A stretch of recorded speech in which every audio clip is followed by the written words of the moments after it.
안녕하세요. 주식맘스터TV입니다. 5월 10일 화요일 오늘의 종목 리뷰 및 내일의 관심 종목에 대해서 말씀드리겠습니다. 자, 금일 새벽 마감한 미국장 나스닥이 4.92% 폭락이 나왔습니다. 자, 어제 방송에서 말씀을 드린 것처럼 나스닥이 전저점 12,000포인트를 이렇게 무너뜨리는 굉장히 큰 폭의 하락이 나왔습니다. 자, 나스닥은 이렇게 크게 하락을 했지만 장 시작 전 나스닥 선물이 나쁘지 않았습니다. 한 0.8%, 0.9% 정도 플러스가 났었고요.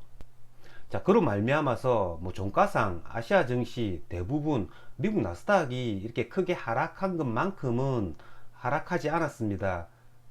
자, 일본이 0.58%, 대만 같은 경우에는 0.08% 오히려 이렇게 상승이 나왔다는 거죠.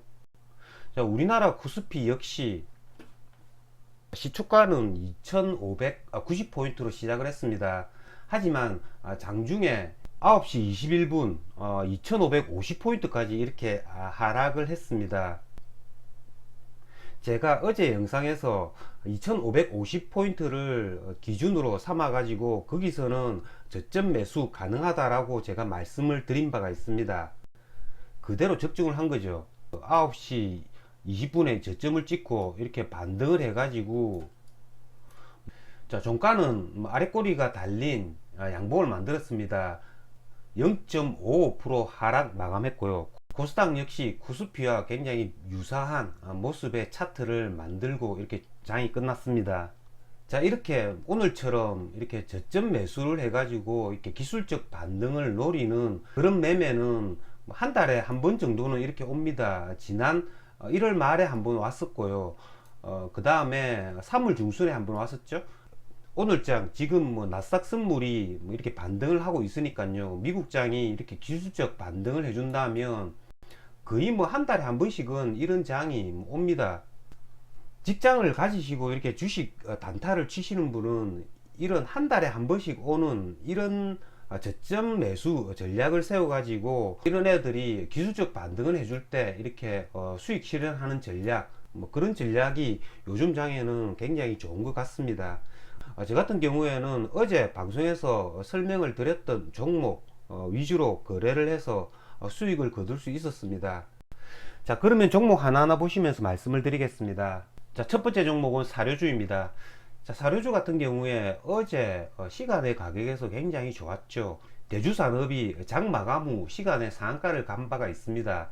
대주산업 같은 경우에는 시초가가 11% 이렇게 갭을 띄워서 시작을 했다가 한번 이렇게 반짝 한번 이렇게 반짝 상승을 해주다가 다시 이렇게 하락을 하는 그런 모습을 나타냈습니다. 저 같은 경우에는 사료주들을 따로 거래는 하지 않았습니다. 왜냐하면 오늘 주가가 이렇게 폭락을 했기 때문에 어제 방송에서 말씀을 드린 것처럼 기관 외국인이 건드리는 지수 관련주를 거래를 했기 때문에 이런 원자재 테마주들은 거래를 할 수가 없었습니다.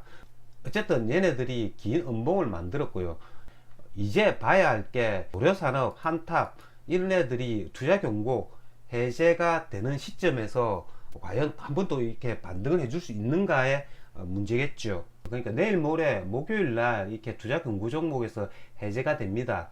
내일도 이런 6,300원 6,300원 이런 자리 지켜줄 수 있는지 여부 살펴보고 종가 오버나이트 또 고려해 볼 수 있다라는 거죠. 물론 이런 애들이 또 투자 경고 해제가 된다고 하더라도 해제가 되는 날 곧장 오르는 것들이 아니라 해제가 되고 그 하루 쉬었다가 그 다음 날 또 이렇게 슈팅을 해줄 수도 있습니다.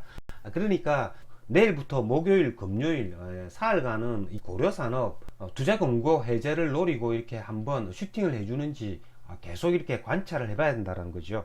자, 다음 원전 관련주들입니다. 자, 원전 관련주들 오늘 어제 제가 방송에서 말씀드린 애들 그대로 움직였습니다. 자, 우진이 같은 경우에는 제가 13,000원 초반을 노렸었는데요. 거기까지는 주가가 이렇게 오지는 않았습니다.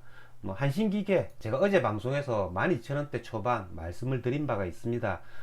오늘 저점이 11,800원 이렇게 찍고 양봉을 만들었다는 거죠.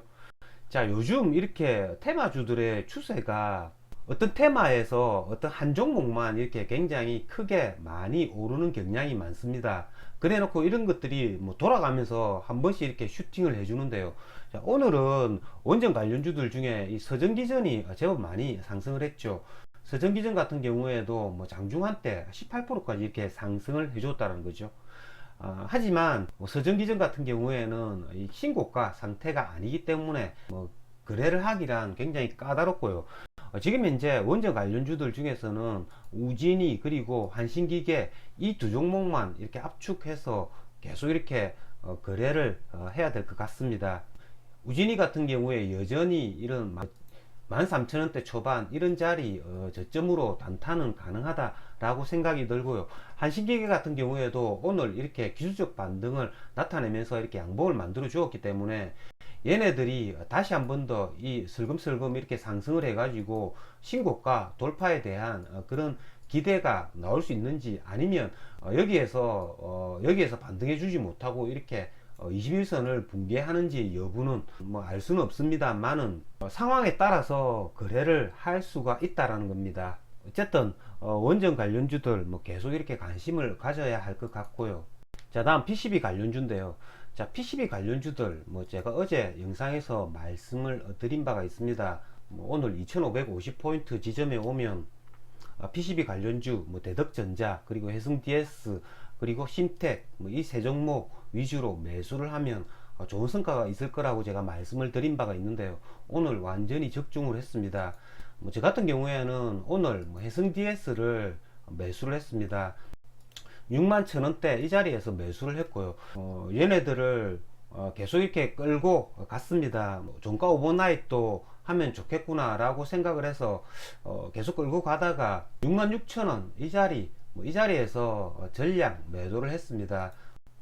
거의 한 10% 정도 수익이 났는데요. 제가 목표로 했던 수익을 충분히 달성을 했기 때문에 이걸 매도를 했습니다. 물론 뭐 오늘 미국 나스닥 선물이 좋기 때문에 내일까지 이렇게 끌고 가도 됩니다만은 또 미국 나스닥이 생각 외로 이렇게 못 오를 가능성도 있기 때문에 제가 목표로 했던 수익까지 오늘 뭐 운 좋게 와주었기 때문에 얘네들 전량 매도를 했습니다.